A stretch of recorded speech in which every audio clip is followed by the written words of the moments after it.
Alright guys, welcome to another segment of PBQ. I'm Abba and I'm here with Apostle Desmond Thomas. And we're going to be discussing one of the topics you might have sent in. And this is to do with extremism and Christianity.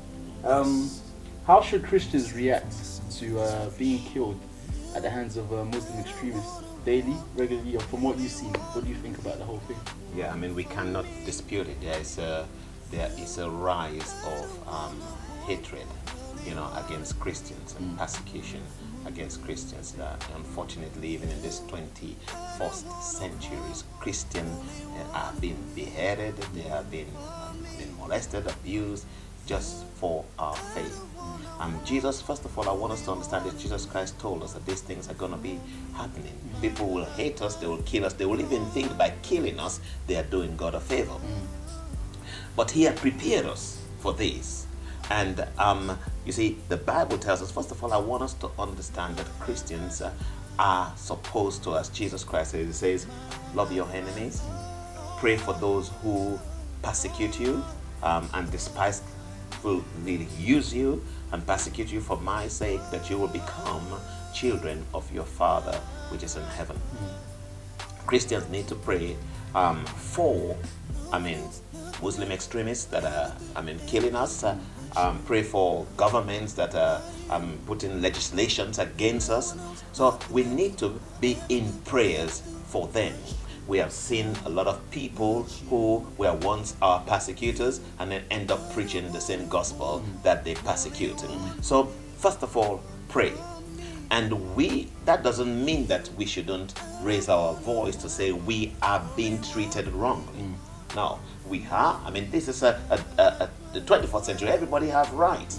And so Christians, yes, we need to raise our voices. We are being treated bad. We are being treated wrongly. We don't deserve this. We don't deserve this kind of hatred. And that is happening in the world today. So praying, if you study the scriptures as well, the Bible tells us when the Christians were persecuted, they went together and they prayed for boldness.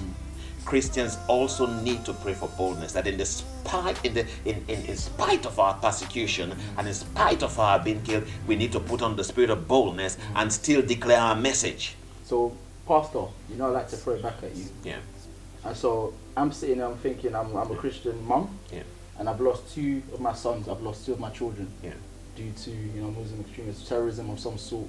Maybe they've been blown up somewhere or another form of terrorism.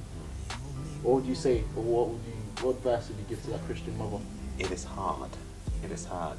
It's hard when somebody's going through, a difficult moment, being persecuted or your children are being killed, to be happy about it. Okay? But the Bible tells us, count it all joy when you fall into diverse trials. Even as scripture says, let's count it joy when we go through diverse trials. Jesus Christ said, he says, hey, if they do it to me, they nailed me on a cross, they killed me, they will do the same to you. Yeah. You see, but what did Jesus Christ say on the cross? Father, forgive them, for they know not what they do. Yeah. So Christians under no circumstance should return eye for eye. Christians under no circumstance should kill somebody. God has not called it. He said, vengeance is his, he will pay. He will pay. Yeah. So endurance and persecution then. Yes. So just to flip the question then. Yes. Christians will say they're being persecuted, but as we know, others will say they're not the only ones who are being persecuted. There's other religions, most namely Islam, and they feel like they're going through a lot of issues. They're going through a lot of attacks now from the Western world. A lot of people probably will say America has waged a lot of wars on them, and a lot of people are dying because of these wars. How would you say a Christian should approach that topic, and what advice, or what would you even say to the Muslim follower who's had a lot of children killed or a lot of family members killed from that situation?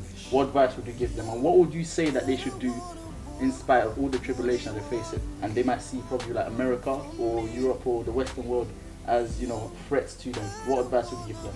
Okay, now we are living in a day where there is persecution against religion. Okay, now Muslims are being persecuted in other places. Jews are being persecuted because they are Jews. So persecution is common to people of religious faith. Now, nobody under no circumstance should persecute anybody because of their faith. Okay. That is out of order. It is inhumane. It shouldn't be done. You see, everybody has a right to their faith. Yeah. And if you don't like their faith, or you don't, you feel your way is the right way, it's the right way for you. But you need to be tolerant to other people. Everybody should be free to share their faith. But if somebody rejects your faith, you have no right persecuting them. You have no right killing them. I mean, it is out of order. I mean, we shouldn't be living like this in this 21st century. So persecution is everywhere. And I would say to Christians, you don't have any right to persecute anybody from any other faith, even if they persecute you. Jesus Christ says you shouldn't do that. You leave judgment to him. We are supposed to love. I mean, which is difficult, which is hard.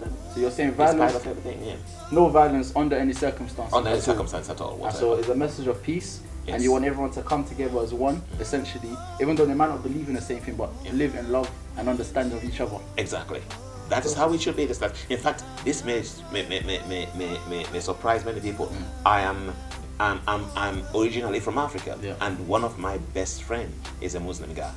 And we had very good times together. He has his faith, I have my faith. I will share with him, he will share with me. But everybody has a right of choice. And he's still your best friend? He's still my best friend. That's good to know. That's good to know. So brilliant. I think we've touched on all the questions. Guys, if you have any more questions in relation to this topic, you know what to do. Comment below, subscribe, share it with your friends, have the debate with yourselves, and then come back. We're always open to take questions from you. It's been a pleasure, Apostle. And we'll see you next week, guys. Thank you for tuning in.